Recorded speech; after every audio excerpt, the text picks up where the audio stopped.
Merci d'être avec nous dans ce grand journal et on accueille dans ce studio Eric Lewin. Bonjour Eric. Bonjour mon cher Steve. Ravi de vous retrouver après quelques jours de pause. On vous retrouve pour la chronique Israël Business et on démarre par une mauvaise nouvelle pour les actionnaires de Wix avec un plongeon du titre en bourse. Oui, je vous ai souvent parlé de cette plateforme de création de sites web qui est la plus innovante du monde. Elle a été créée en 2006. Alors elle boit vraiment la tasse.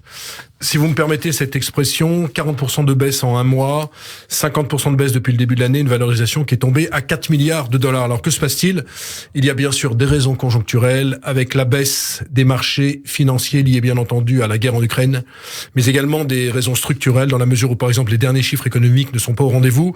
Chiffre d'affaires l'an dernier, 1,3 milliard en progression de 29% et surtout des prévisions 2022 qui sont pas terribles avec une croissance de 11 à 13%. Ça veut dire que la société déficitaire l'an dernier, avec une perte de 100 millions de dollars, va le rester. Alors, il ne s'agit pas de remettre en cause, Steve, la plateforme qui a plus de 220 millions d'utilisateurs dans le monde. Mais vous savez qu'avec ce genre de société qui est extrêmement bien valorisée, j'en parle toutes les semaines, plus un groupe est bien valorisé, plus la moindre déception se paye cash et ça se répercute sur le cours de bourse. Et c'est ce qu'on voit avec Wix, parce que si je vous dis une croissance de 11 à 13% sur le premier trimestre dans une conjoncture morose avec ce qui se passe en ce moment, c'est pas mal, non ? C'est pas mal, mais comme les investisseurs attendaient 20%, et ben badaboum, ça fait moins 40%. Et puis avoir une spirale négative qui se poursuit. Le problème en bourse, c'est que quand vous décevez une fois, il faut pas décevoir une deuxième fois. Donc si la prochaine publication est aussi mauvaise, on peut s'attendre aussi à des réactions compliquées. Surtout que, encore une fois, toutes les techs israéliennes cotées sur le Nasdaq sont souvent très très chères. Ça vaut entre 4 et 6 fois souvent le chiffre d'affaires. Dans le cas présent, c'est 4 fois le chiffre d'affaires. Ce qui est quand même beaucoup de payer une boîte 4 années de chiffre d'affaires. Alors vous pouvez payer 4 années de chiffre d'affaires si vous avez des croissances entre 30 et 40%.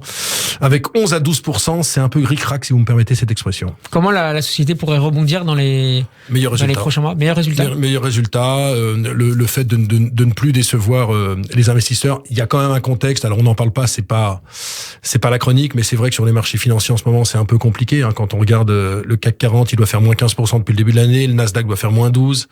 Est-ce qu'il y a déjà un effet de la crise en Ukraine pour ces sociétés tech ? Alors, pour ces sociétés tech, il y a quand même un peu un ralentissement publicitaire. Et surtout, on se dit que si on a une flambée des prix du pétrole de par le monde, on peut avoir une situation, notamment en Europe, de stagflation. La stagflation, c'est quoi ? C'est une croissance zéro avec une énorme inflation. Alors, aux États-Unis, moins, parce que les États-Unis sont moins dépendants du pétrole. Je crois que les importations de pétrole russe, c'est 8% des importations américaines. Donc c'est plus 50% en Allemagne, par exemple. En Allemagne et en France, on doit être à 20%. Donc en réalité, les États-Unis, ce qui se passe en Ukraine, ils sont pas tellement touchés quand même, mais quand même, sur les entreprises de tech qui étaient très bien valorisées, il y a un effet indirect.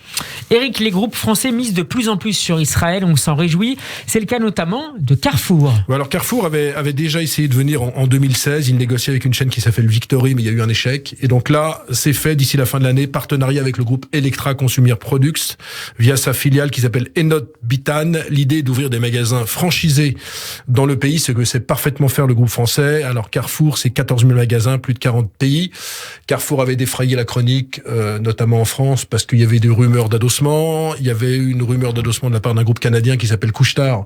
Mais ça avait été rejeté en bloc, notamment par Bruno Le Maire, qui s'était opposé à ce genre de transaction. Et puis, depuis quelques semaines, il y a des rumeurs comme quoi il pourrait y avoir une fusion avec Auchan. La grande problématique, c'est que cette fusion ne pourra pas avoir lieu, bien sûr, avant les présidentielles, avant les législatives, parce que dans le monde de la distribution, qui est un secteur compliqué, avec de faibles marges, quand vous faites 1+1, ça fait peut-être 2, mais il y a beaucoup de destruction d'emplois.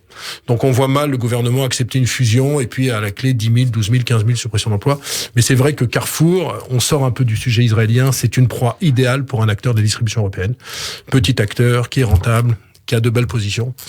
Donc ça a du sens. Comment vous expliquez, Eric, cet intérêt israélien de Carrefour pour Israël ? Boulimie de consommation. Il y a une boulimie de consommation en Israël.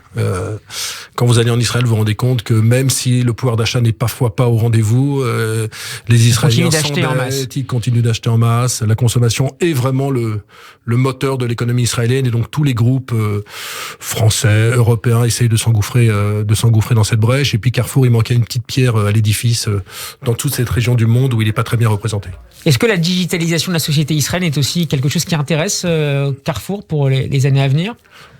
Carrefour, c'est dans la logique, puisque le e-commerce monte en puissance. Le président de Carrefour, Alexandre Bompard, dans tous ses points de presse, dit que pour lui, la montée en puissance du e-commerce est inéluctable. Donc, à mon avis, ce qu'il fait en France et en Europe, il va le faire également en Israël. Donc oui, c'est dans sa stratégie, mais sa stratégie en Israël, c'est surtout, à mon avis, plutôt de parler du e-commerce, de prendre des parts de marché dans un pays où il y a vraiment, il faut le répéter, une boulimie de consommation. Et puis, nouvelle acquisition israélienne pour un groupe américain, Nvidia, je prononce bien, Eric ? Parfait. Croc Accélérons, vous me mettez à l'épreuve. Je fais exprès. Nvidia, alors c'est un énorme groupe qui est un spécialiste de ce qu'on appelle les puces pour les PC ou encore les consoles de jeux.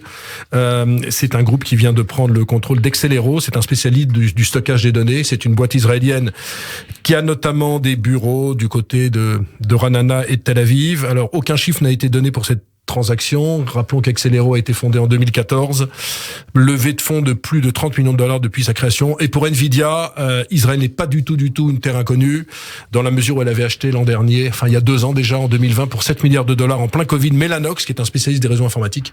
Et maintenant, Nvidia va avoir 3000 employés en Israël. Donc, on voit aussi que les groupes américains tissent leur toile, mais c'est plus logique. En fait, dans la distribution, vous dites pourquoi Carrefour va en Israël, parce que c'est un terrain de jeu qui peut être compliqué, même s'il y a une boulimie de consommation. Dans le monde des techs, c'est complètement naturel, et donc on voit des Nvidia, on va voir des Google, on va voir des Facebook qui vont sans doute racheter des sociétés, parce que en dépit du Covid, en dépit de la crise économique, en dépit des problématiques d'Ukraine et de la Russie, ça continue à tourner très bien du côté des techs israéliennes. Merci beaucoup Eric Leboun. On peut réécouter Israël Business évidemment en podcast sur radioj.fr. À la semaine prochaine. Tout de suite, l'entretien de cette édition.